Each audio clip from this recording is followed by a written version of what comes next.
All right, is she a hero or is she a moron? I'm talking about this voter on your screens, interviewed on MS Now.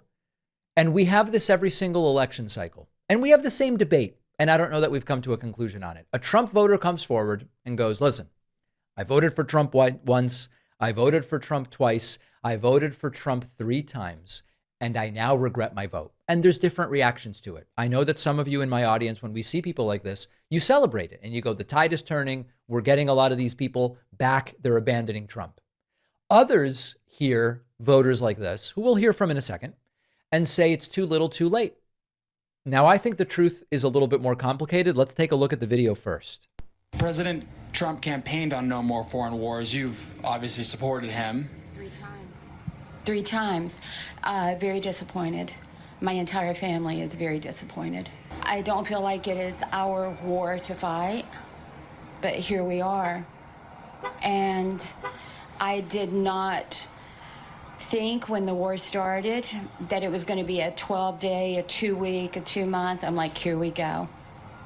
And here we are, and I don't see it ending anytime soon. And I was a Trump supporter. I'm very disappointed. All right.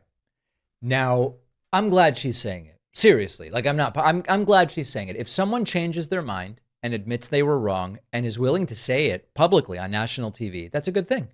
And democracy depends on people being willing to update beliefs when reality doesn't match what they expected. We should encourage that. We should. We also shouldn't pretend this came out of nowhere and that she's such a victim. Nobody could have predicted this. She was just, there was no way to know. Trump didn't suddenly become somebody different. He didn't campaign as a peace candidate and then accidentally stumble into war because of some unforeseeable event that he could do nothing about. Trump spent years warning that promising, better said, that he would be the peace president. And many of us spent years warning there is no coherent anti-war philosophy to Donald Trump. When Tulsi said, I believe Trump is really the anti-war guy, we explained Trump is guided by whatever he thinks will make him look strong in the moment. And if that means criticizing a war, he'll do it. Bush never, he said during his first campaign, Bush was wrong to go to Iraq. It was a disaster. Oh, he looks really strong because he's willing to call out a decision made by another Republican, even though he's a Republican. It turned out it was a lie. But sometimes being strong is threatening to bomb other countries, in the view of Trump, of course. And sometimes it means we're going to assassinate foreign military leaders. And sometimes it's saying you're going to take over Greenland or threaten, why can't we bomb Denmark or whatever? The point is, we all saw the warning signs and we talked about them. And so that's what makes it difficult, where we go, this isn't someone who voted for Trump in 2016 when maybe we really had no idea. I guess there's at least some plausible deniability. And it ended up being a disaster and then said, well, I'm not voting for him again. This is someone who voted for him 3 separate times. By the 3rd vote, he was a convicted felon. And there was a massive amount of evidence about who Trump was and how he governed and how often the promises collided with reality. So we don't have to be mean to this woman, but we shouldn't pretend that this was just impossible to see coming and everybody was tricked, because tens of millions of us were not tricked. So here's where I kind of disagree with the people. I disagree with the people who want to mock the regretful Trump voters.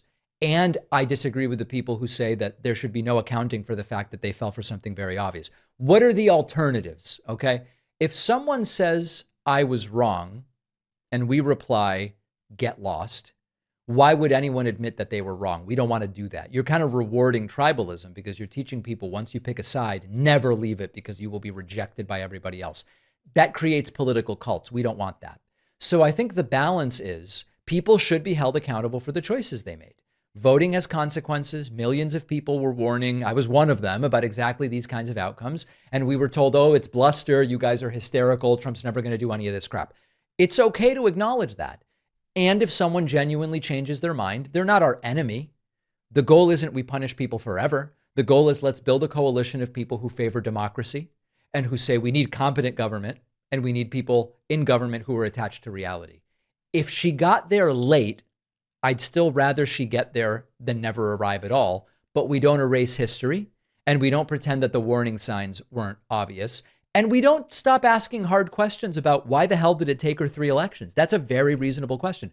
But it does mean if our objective is to improve the country rather than win arguments, we have to leave the door open for people who are willing to come through the door.